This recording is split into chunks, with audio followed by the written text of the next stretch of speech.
Hi, my name is Helen Battelley. I'm an early childhood physical development consultant, trainer, and author. Hello, my name is Dubiel. I'm a specialist in early child development, focusing predominantly on curriculum, pedagogy, and assessment. So, Helen, we have been chatting about the new writing framework and specifically the early years content of that. And I know that's provoked a lot of debate and discussion within both sectors, both the early years profession and also the literacy leads. And we're really interested, aren't we, in how that's been constructed, and particularly how especially early years educators are going to start interpreting that. And we've certainly identified some interesting dimensions to it from both angles, if you like, of writing. So I would say I see writing as the fusion of two distinct but interlinked dimensions. One is the transcriptional, which is the physical ability to physically write, but also knowledge of the technicalities of writing, phonics, punctuation, grammar, and so on. And the other dimension is the compositional element, which is the purpose of writing. And in a way, it very much, unsurprisingly, reflects the same approach to reading. Reading is about being able to decode text and understand syntax and so on. It's also about drawing meaning and comprehension and inference from what you're reading and how that informs your knowledge and so on. So I know we are interested in how it's landed with the sector, and we certainly have some interesting, I think, views on some of the dimensions of that. So Helen, do you want to start with what you see as some of the interesting challenges? Yes, so primarily within the writing framework, what I noticed was the real lack of evidence around the proximal stability being developed before we think about the distal stability. So the proximal stability is our torso and the distal stability is our extremities. So within that, it's really vital to have that core strength, that upper body strength. And we know that all of that starts from birth. So the journey to reading and writing does really start from birth. So we do need to be considering about the importance of whole body movements, about developing crawling, rolling, all of those techniques and those really strong, heavy movements that are going to really help that proximal stability. And so it does go on very clearly about the importance of distal stability, but not enough focus around that proximal. So that's something for me that I really value, and I think that should be highlighted in greater detail. Also, which I think is really interesting, is there's not much difference between girls and boys mentioned within that framework. And we know that the musculoskeletal system in girls is often around the hand is often developed at around 4 years old, whereas for boys it can be as late as 5.5. So 18 months later than girls. So are we considering that? Are we aware of that? Do we see that the boys in our setting are struggling more with that tripod grip, that they're not ready physically, their musculoskeletal systems aren't developed? Are we able to know that about these children? Because if we're pushing them too early, that's going to be really have that real negative relationship with writing that we're going to see throughout their childhood. Do you want to add anything to that about what you see? No, I mean it's really interesting. I'm listening to you talk. So you have this incredible expertise on how the physical physical element underpins everything, and the specific dimensions of that, which are really important. And actually, as you were talking, it strikes me as it often does, is we need to see, for example, we need to see tummy time. Tummy time is about developing writers. It's Mm, developing the core skills for that. yeah, it starts And from birth, of course. absolutely. If that's not in place, you can't sort of leapfrog that and say, well, that hasn't happened, but this is more important. It really links back to that whole um, reality of child development being a biological process which you can support and you can enable and you can facilitate in different ways, but it goes through at its own rate and in its own ways. Despite what you're doing, you can't force it, you can't hothouse it. So I think understanding the importance of the things that you talked about and why they critically need to be in place before we layer on top the fine motor and those kinds of skills is really important. And I saw that actually. I was working in a nursery recently. I did a full day's training, and the training was around superscribers developing early writers, um, and and they were really, really sort of determined that they said that they need to prepare children for the next stage when they go into reception by sitting them at desks and getting them to trace worksheets. And they were not happy to listen to my theory. They said, but the schools want them ready, so we have to provide that. And I was telling them that's not how it works. Readiness doesn't look like that. Readiness is so much more. It's about getting them ready from their core, rolling around, jumping, swinging, climbing, hanging, storytelling, bringing stories to life through movement. It's not about sitting at the desk, getting them to trace. Please stop. So yeah, and so the writing framework hasn't helped that. The writing framework has really.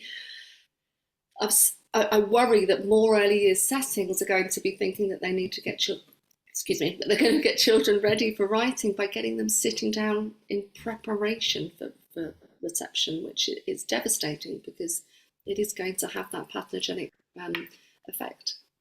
No, and I think one of the things we talked about before we started was that the importance of professional judgment and professional confidence. And the writing framework is there. It's not statutory, it's guidance. Absolutely. And it's there to work within. I mean it goes, it's not just for early years, it's a whole Mm, writing framework across the board. But we always need to remember that our statutory document is the earliest foundation stage, which within it has the sentence, it's up to practitioners to decide what they want children to learn and the best ways of teaching it. And actually, I would say that that essence of professional judgment runs right through the most recent iteration of the EYFS, which I think is a really positive thing. And I think it's really important that people start to apply that. And the example you've given is unfortunately not uncommon, but completely unnecessary. mm, Those children need what they need at that point in time. And yes, we will facilitate that and enable that in the best ways we can. But as that process goes forward, as they enter school, they will still need a lot of those gross motor skills, for example, to develop that as you said, as it goes outward. So there is a real underlying um, thread here about educator empowerment and confidence in doing what they know is right for the children that they work with. mm, You can't prescribe that in any way. You can give guidelines and you can give frameworks, which is what the DfE do, for example. But the actual distilling that down to your individual decisions that you make about children belongs to you as a professional. And I think it's true of writing and the specific content we're going to talk about as it is of everything else. So you mentioned storytelling actually in what you were saying there about this kind of broader context in how you build a writer. And that's really part of the realm that I'm really interested in alongside that. Because I said at the beginning, I think part of being a writer is understanding the purpose of writing, why we write, yeah. and the essence of when we write, we communicate ideas or thoughts or feelings which other people can then interpret. That's the nature of writing. It's what distinguishes us as human beings. All human cultures have a means of communicating that in some ways. So writing is this immensely powerful and empowering tool, which enables us to do that. So I think in parallel to all the things you said, which is about the physicality of writing, is the concept of writing. And I use the term of we need to teach children how to find their writer's voice. Writing is different from speaking. When you write things, you communicate in a particular way, depending on who you're communicating with, depending on what the content or the nature of that is, and so on. So understanding how we convert words into writing is actually quite a complex process. So one of the things I do like about the writing framework is that it makes that distinction quite clear. Now, I would argue it doesn't provide enough of around the compositional element in early years. It does later on, but not in terms of the EYFS. But that doesn't mean we can't do it. In fact, it just means we need to make sure we interpret that correctly. But for me, that notion of separating the transcription from the compositional is actually, I think, possibly quite liberating and quite powerful. I think, Because yeah, I agree. But what I don't like in it is how it uses that as a gateway. It says that yes, transcriptional is the gateway into yeah. composition, which we know it isn't. It's not how children develop. So sorry to No, interject. no, no, no, and you're absolutely right. And I think that's something we need to ensure that people understand. It needs to, I would argue strongly, it needs to work in conjunction and alongside the transcriptional elements. So I think finding the writer's voice for young children isn't about them sitting down and grinding out a sentence about something. It's actually saying, tell me what you want to write, and that whole element of scribing for children and co-constructing texts, and shared writing, all those kinds of things in terms of storytelling, in terms of descriptive writing, in terms of whatever the context of writing is really, really important. One of the things, when I was a young sort of early teacher, was noticing that even the children who were good writers, as in physically good writers, um, they had ideas and language and stories and concepts which were way, way above what they were physically able to do. And one of the things I started noticing is that sometimes children shrink that down into this very simple sentence, but there's a lot lost around that. And I think that then narrows down their concept of writing. If they think writing is grinding out the sentence, Yeah, they lose all that depth and that beauty and that imagination. So I think separating that and being the transcriber for a child's writing, transcribing a child's voice, I think is a really powerful way of ensuring that happens and taking the heat out of the physical um, challenge of that, which will happen anyway. And it reminds me a little bit of, translators. If you write a book mm, and someone translates it into a different language, it's still your work. It's just in a different language. It's still your words. It's still your story. It's still your educational book. And it's a very similar concept. That's still, even if you're writing it as the adult, you're transcribing it, transcribing their words, it's still their writing in terms of their voice. That's how they're choosing and wanting to express themselves. So I think we need to almost see those things quite separately, because I think, and I've talked to a number of people like this, and there's a wide view of at what point this happens. When does the nature of your ideas match your physical ability to write it? I would say it certainly doesn't happen in reception, and I would say probably not even in year one. We might start I seeing agree. that in year two onwards. At which point, I think my view is we need to make sure we nurture and protect the voice as that physicality, and that the technical knowledge and phonics and grammar and spelling and so on, as they build and they become more automatic. We need to make sure that the purpose of writing is still there. And again, there's a really good parallel with reading here, because we everyone agrees that decodable texts are not they're not, masterpieces of children's literature. They're there so children can technically decode text. Alongside that, we immerse them in, the rich the richness of children's literature, you know, the Gruffalo, the Tiger Who Came to Tea, Six Dinner Sid, Where the Wild Things Are, those kind of amazing texts which spark the imagination and have a beauty of language in them that maybe the children can't decode at this point, but they kind of see where this will go to. This is the purpose of reading, and I think we need to do the same with writing. I think that's again a really important dimension that we need to secure. Yeah, I agree that compositional, we really need to focus on that creativity, the imaginations, giving children the breadth of the literature that's available out there, and bringing that to life as well, getting them more physical, thinking about role play, thinking about storytelling, Absolutely.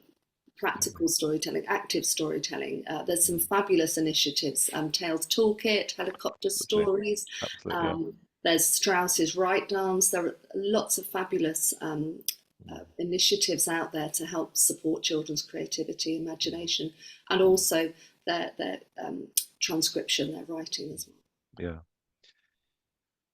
Yeah. So that's where we are really at the That is moment, where isn't we it? And are. that's I think